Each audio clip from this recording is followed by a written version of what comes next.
Muchos gracias, tres amigos. Andito na Rapa. Yes, mama. So, na-miss ko kayo guys. Marami lang tayong event ngayon. Birthday din kasi ng anak ko. So, marami tayong ginawa. And marami tayong mga pinaayos na unit at mga pending units na tinapos dito sa shop. So, today, dahil nagkakaubos at mauubos na naman yung aming fiesta na stock, kailangan natin tumakbo para mag-restock ng unit. Meron tayong bibiling EcoBoost, mabisa sa Cavite. Dadalhin natin itong unit na binili sa atin a week's time. So ito, dadalhin niya ito sa malayong lugar. So lahat dito is natapos na, yung detailing na lang ang kulang. Pero kailangan nating harabasin ito kasi hindi kami komportable dun sa ABS na ito, nagfa-fluctuate. So kapag lumabas yung ABS na to habang kami ay nagda-drive papuntang Cavite, shoot na shoot to, papalitan namin yung buong ABS module nito ng bago para wala silang magiging issue sa future. So yan, tara, biyahe na.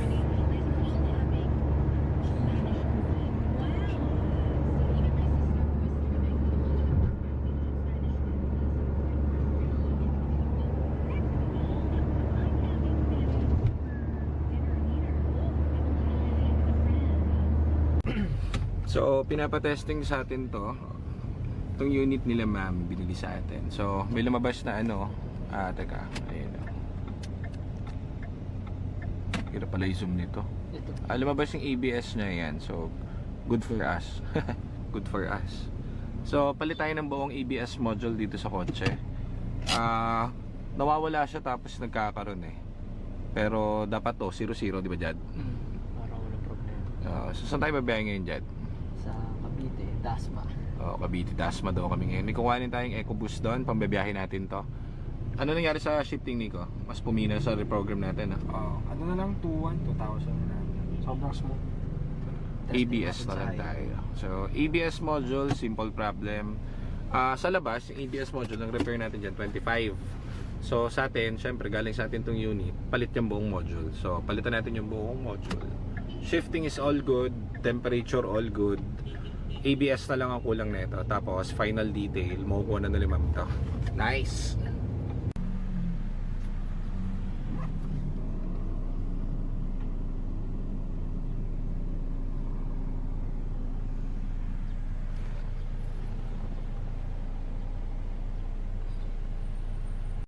So meron tayong titignan ngayon ng EcoBoost 1.0 kasi todo pakyaw ang ating mga kliyente. 2015 ng EcoBoost 1.0 turbo na reserve na rin kasi yung ating Mustard. So ngayon ito naman ang ating bibirahin. Sabi ni sir, test drive daw, di maandar na, baka nalobat lang. Ako nalobat na lang. Baka nga, para checkin muna natin. Pwede ma-check na rin yung papers, sir? 150 po. Yung papers po. Ilan? 105. Okay, lumabas na error. Check na ABS. Isang buwan lang naman. ABS. Tingin? So naka ABS siya guys. 3,000. So EcoBoost 1.0 2015. So all goods, baba naman yung temp niya. So kuhanin natin to. Check natin. So test drive na sila ng EcoBoost.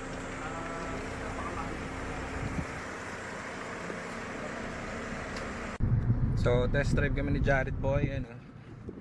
Jared Boy. So ito guys, nakalabas yung ABS talaga niyan. So tayo nang bahala sa ABS module niyan. Marami tayong stock ng module ng ABS.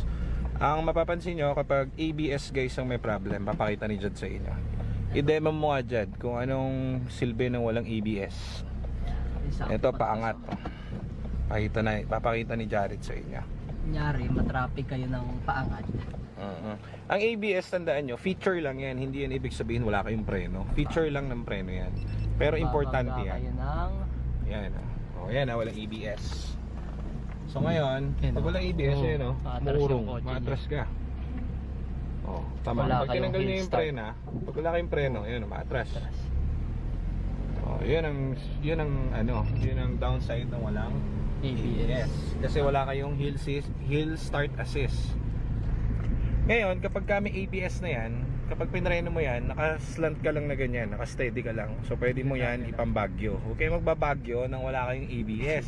Madudurog ang sasakyan nyo, guys. Tapos kayo Oo, uuwi kayong malungkot, sigurado. may mababaga kayo sa likod. Oo, makakadisgrasya kayo nun. Kaya kami, binubuhay namin ng ABS. Yung iba, pinapatay nilang ABS para mabenta nila ng maximum profit. Kami, hindi. Dahil inaayos din kasi namin yung transmission. Ngayon, mas mahal yung transmission kesa yung ABS. So, kung iiwanan namin yung ABS na sira, sayang lang lahat ng pinagagastos-gastos natin. Di ba, Jad? So, kailangan yan, everything is good. Ganun dapat. Okay naman manakbo ah. Goods. Good yung shifting. Pero syempre, may mekos pa rin natin sa shop yan. Kung kailangan palitan ng clutch nito, papalitan natin ng clutch. Yan.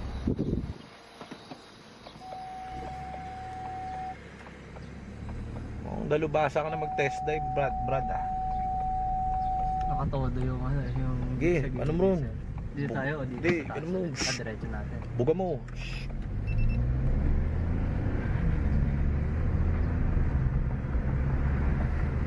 Okay. Walang kalog, walang shrugging, walang lahat, walang delay. So all goods, mabisa.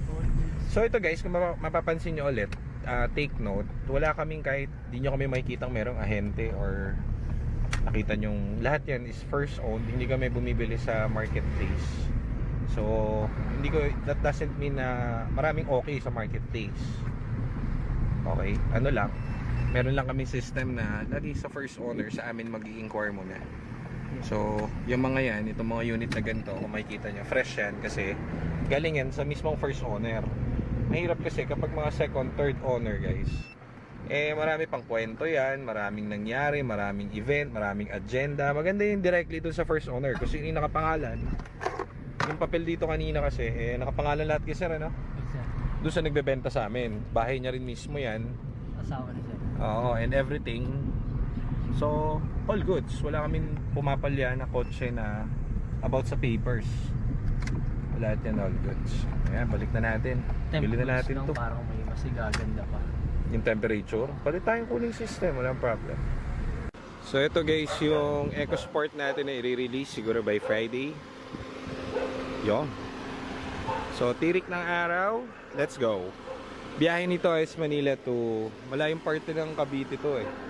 So, testingin natin. Na-testing na namin to mga 3 times na pero just to make sure. Ang lumabas sa kanya is yung ABS. So, papabaklas natin yung ABS nito. ABS is 40 rin natin yan sa Ford. So, hindi naman sa amin problem yan dahil yung buong module ang pinapalitan natin dyan. So, na-recalibrate na rin natin yung ano nito, yung transmission. So sobrang smooth ng transmission, walang sablay. Mas maganda yung shifting niya na ngayon kaysa dun sa dati. May vlog tayo nito nung first. So yan, iwanan lang natin nakabukas para hindi natin papatayin yan hanggang mamaya yan pagbalik. So ready na to for heavy lifting, heavy biyahe. Nakapalit na rin ng modelo yung ano nito, yung takip, bintana nito and everything na check na rin. So biyahe pa natin ng ibiyahe bago natin release. Yan. Sakto. So meron tayo dito nag-inquire EcoSport. So Cavite lang din. Kita ba?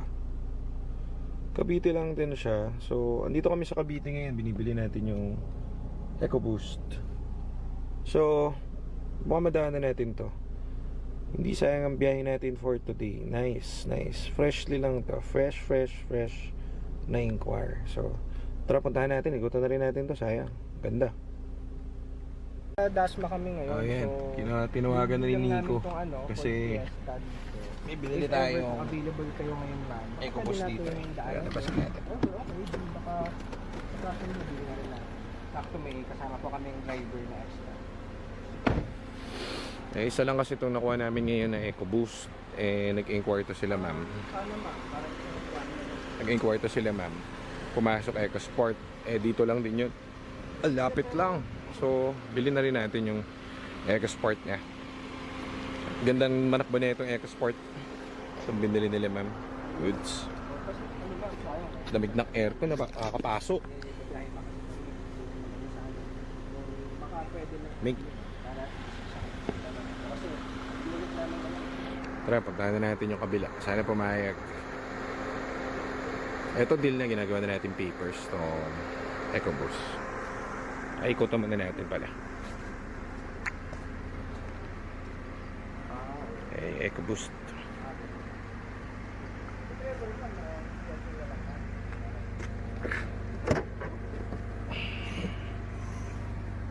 Si Jared. Dumi lang. First owner, no? Ito si sir yung... Sa asawa niya. Oh, sir. Nagawa na yung papers ni Boss Jared ko. Temperature normal. Everything normal. Sukatin na lang natin yung clutch pagdating sa garahe. EcoBoost natin na black.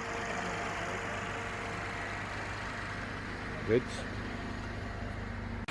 So, meron tayong chine-check out ngayon na EcoBoost. Kasi, reserved na yung ating master. Alam nyo naman, mabilis lang ang ating EcoBoost 1.0.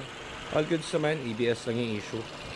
Then, okay yung tunog makina. Ganyan talaga ang tunog ng, ng EcoBoost kasi 3-cylinder lang yan. 1, 2, 3. Tapos, pag binuksan mo rin, maririnig kang tumatagatak. Normal yun sa, yan reg niya. So, normal yun kapag turbo kasi 3-cylinder lang yan. Ganun talaga ang tunog niya. Ito yung turbo niya.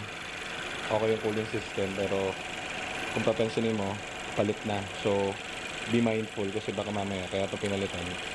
May issue siya ng overheat. Malalaman natin mamaya. Ito, interior, okay naman. Meron pa tayong blue doon na EcoBoost 1.0. Nabuo na natin yung blue doon. Palit ng tranny and shift part. Na-test drive na rin yung hapon. Pandadagdag lang natin to if ever. So, marami lang siya pero mukha namang maganda. Ganda ba? Sold. So, yeah.